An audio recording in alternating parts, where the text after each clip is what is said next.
What's going on, everybody? Barrett here with FANTATIC. Welcome to the channel. Today we're going to be talking about an audio brand that doesn't really get a whole lot of reviews or a whole lot of hype online. The name of it is Axiom Audio. I haven't really seen a whole lot on YouTube about this brand, but I did find them online and I was really curious about them because they do give you a lot of options on what you want your speakers to look like.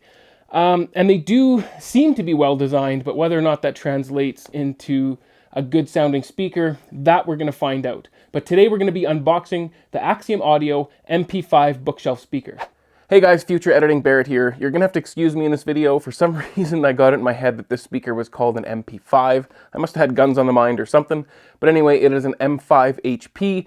Throughout the whole video I did call it the wrong name. Sorry about that. And you guys are going to have to excuse my leash here. This is just my lapel mic here. So don't worry about my little leash, but let's get into this box and see what this speaker looks like. So I went online and I customized the look of this speaker to what I wanted, but there's so many different options, guys. I'm really surprised that more companies don't do this. If Axiom Audio can, I'm sure that they can as well. But I do really appreciate the fact that there is a lot of options on what your speakers can look like coming out of Axiom Audio. Their packaging's kind of interesting. They strap the box together when really it's just this, with a top and a bottom. I guess I can move this out of the way here. And then you have your speaker with a little bit of a manual here. And that is about it, it looks like, yeah. So it's in a little bag, so we'll get this out. And we'll move this out of the way. I'll clean the rest of this up later. So it's in a drawstring bag with a knot tied on the bottom. So I actually was able to choose, well, anybody is able to choose a different color of grill as well. And I figured, you know what? Every speaker comes with a black grill. I'm going to try gray. So that's what I did. I ordered gray grills. I think it looks good. It's something a little bit different. It's not just, like I said, your average or your normal black grill. It adds a little bit of visual appeal.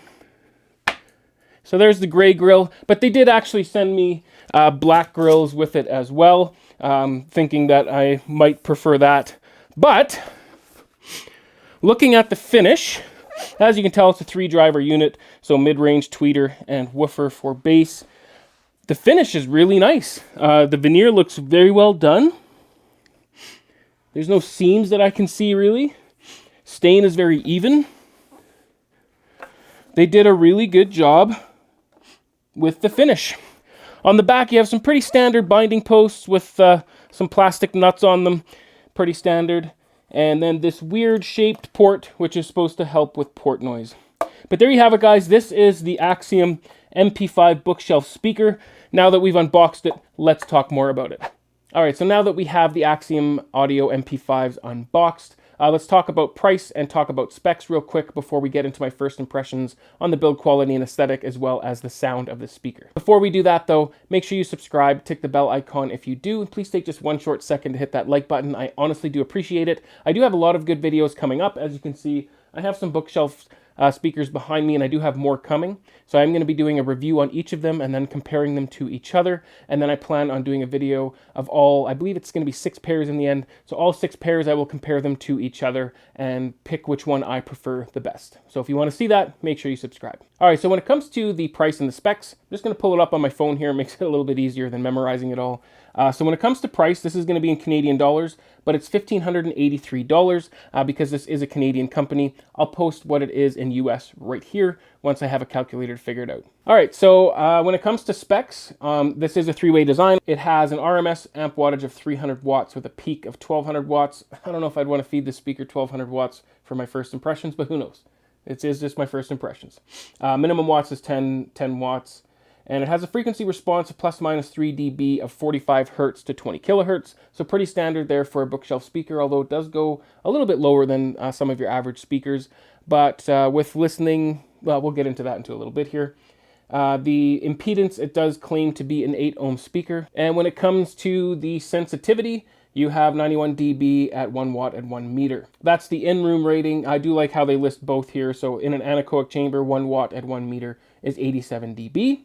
The crossover is at 250 hertz to the mid-range driver and then 2 kilohertz to the tweeter. You have a single 1-inch titanium tweeter with a single 5.25-inch aluminum mid-range woofer, and then a 6.5-inch aluminum HP woofer, which they call, I believe that stands for high-powered. It's kind of like their version 2 of their original driver, I believe. When it comes to dimensions, you are looking at 19 inches high, 9.3 inches wide, and 10.5 inches deep. So it is a fairly reasonable speaker, except for when it comes to the height, it is taller because it does have the 3 drivers, but it isn't very deep and it isn't very wide, so it works well on a speaker stand. And then they weigh in at 26 pounds each. All right, so there you have the specs, guys. Nothing really that stands out out of the ordinary, pretty standard stuff. It's not, there's nothing that I can really point out that's bad, and there's nothing that's really extraordinary either. So there you have it. All right, so when it comes to the build quality and aesthetic of the MP5, I like it. It looks good. I think they did a really good job in building the speaker. When it comes to the veneer, they did a very good job. You can't see any seams. It's not splitting anywhere. It's not dinged up or scratched up or anything like that. It looks good. The stain looks very even. They did a good job with the stain as well. So I do like the finish, and I do like the fact that you can choose different wood styles along with different stains and different finishes, and then even choose your color of grill. So I like that customization option that Axiom offers. The other thing I do like about the aesthetics is that the drivers are not just your standard black drivers. They are, I guess, like a silverish, almost white color. So it does have a little bit of pop, a little bit of physical uniqueness there on the speaker, which I do like. If I did have to nitpick a little bit on the build quality or aesthetic, I'd have to start with the binding posts. They are pretty standard, yes. A lot of speakers do come with binding posts like this, but it is just your standard plastic nut with a plastic surround with what looks to be brass or some sort of copper connecting wire or connecting plate in between the 2 binding posts. I do like the fact that they included 2 binding posts so that you can buy wire them or buy amp them, but it is your pretty budget looking binding posts. The other thing that's a little bit questionable to me, and this is a real big nitpick, because the port does have a purpose, or at least the design of the port has a purpose to reduce port noise or chuffing, but it does have a very odd look to it. So some people may not like that because it isn't a standard looking port. It does have somewhat of a unique design or a unique look to it. So that pretty much sums up my first impressions on the build quality and the aesthetics of this speaker. It's a nice speaker. It looks good. They did a good job building it. As far as looks go and build quality goes, it's very well done, except for the 2 nitpicks that I had. Okay, so we've covered the price, the specs, the build quality, and aesthetics. So now let's get to my first impressions on the sound. And guys, you know what? I actually really did want to like this speaker going into it. Not that I came into it with a bias, but it is a Canadian brand, so I do like to support Canadian brands, assuming, of course, that I do like the product itself. But in this case, guys, I'm not so sure yet. I know that I have not broken the speaker yet. I just plugged them in, started listening. But usually you do get a pretty good feel for a speaker, even though it's not kind of broken in right off the bat. And right off the bat, I have to admit, I'm not that impressed. I know that in a lot of reviews, people always start off, I'm really impressed with this speaker, I'm impressed with this, I'm impressed with that. And normally that is the truth, especially in my case, because I do try to be 100% honest with you guys, regardless if it is good or bad. In this case, like I said, I'm not very impressed as of yet. I'll give it some time to break in, and I'll try some different amplification. I did only try it on my one new Prime AMG STA Class D amplifier, which is about 180 watts, I believe, per channel. Don't quote me on that. I'd have to look it up. It's been a while. But how do I put it? This speaker just seemed to be generic. And I don't just mean generic in the sense that the sound was like neutral, nothing really exciting, nothing really boosted, which I do believe the case here with this speaker is nothing really is boosted. Although I do feel that the treble isn't necessarily boosted, but maybe just a little bright for some people. I don't think that's a result of them boosting the treble. I really just think that is a result of the tweeter itself. But again, give me some more time with it and we'll see. But when I was playing music, for instance, well, here's one of the first songs I played, because I do like to see what the bass of a speaker is capable of, is Kill Shot by Eminem, because it does have some kind of hard-hitting thumps along with some pretty low rumble that I would say is in the realm of possibly 30-35 hertz, maybe a little bit higher, I'm not sure. But it does have a nice low rumble with that thump.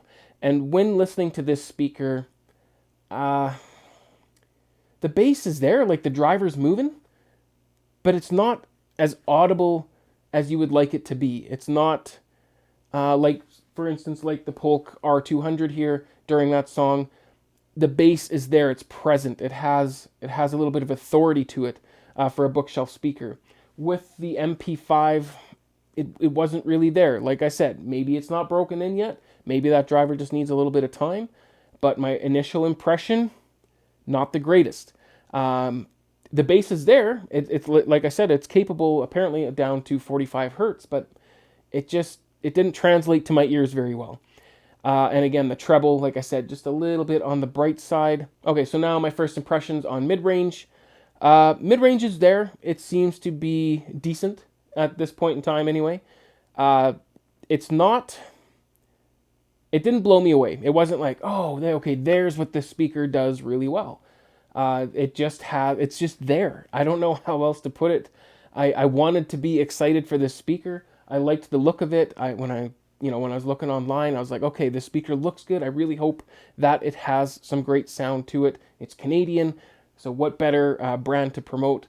But so far, guys, the mid-range, the bass, the highs just haven't really jumped out and said, hey, I'm here to stay. I'm here to impress you. Just none of that has happened so far. When it comes to my first impressions on the Soundstage and imaging, it's pretty standard stuff. Like it wasn't bad. It's pretty much on par with some of the other speakers I have here. It's fairly wide with songs like Thriller with Michael Jackson, when he walks across the screen, or I guess I shouldn't say screen, but because I have a screen behind me, when he walks across between the two speakers, it did it just as well as these other speakers that I have here and some of the other speakers I've heard in the past. As a matter of fact, it's just as wide as in it goes beyond the edges of the speakers, so it's wide in that sense. Depth, I've heard better. I've heard better depth of presentation with the Soundstage and when it comes to imaging. So it's not that the depth of Soundstage was bad, it's just that I have heard better, but albeit with more expensive speakers. Another example would be Vogue by Madonna. When she first opens the song, she says, "What are you looking at?" And it goes basically from one edge of your room and fairly far back, like almost directly beside you, to the other side of the room. And this speaker, again, accomplished that very well. As good as any other speaker that I've heard. Yeah, as good as any other speaker that I've heard. I didn't have anything negative to say about that. It does image and Soundstage on par with speakers in its price range, I would say. So guys, I don't want you to take my first impressions as to completely ignore this speaker and it's just all around bad. That's not what I want, but I do want to be 100% honest with you guys at all times. So when a speaker doesn't impress me, I am going to tell you that. But I also, again, want to remind you guys that I didn't give this speaker any time to break in.